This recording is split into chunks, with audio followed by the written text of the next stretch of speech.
এটা রাহিম। সে সব সময় জাঙ্ক ফুড খায় আর ফল বাদাম একদম পছন্দ করে না। উফ, আপেল আর বাদাম। না না, একদিন খেলতে গিয়ে রাহিম খুব ক্লান্ত হয়ে গেল। আমি এত ক্লান্ত কেন? ডাক্তার বললেন তোমার দরকার সুপারফুড টিম। Superfood team? আমি অ্যাপল।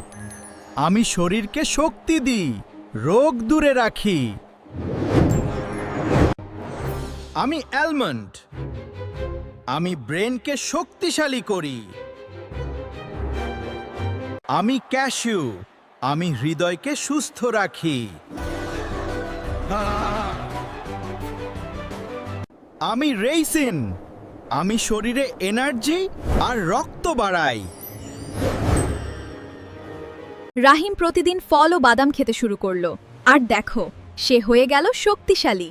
ওয়াও, আমি এখন সুপার স্ট্রং। এখন রাহিম বন্ধুদের সাথে দৌড়ায়, খেলে আর সব সময় সুস্থ থাকে। প্রতিদিন ফল ও বাদাম খাও, সুস্থ ও শক্তিশালী থাকো।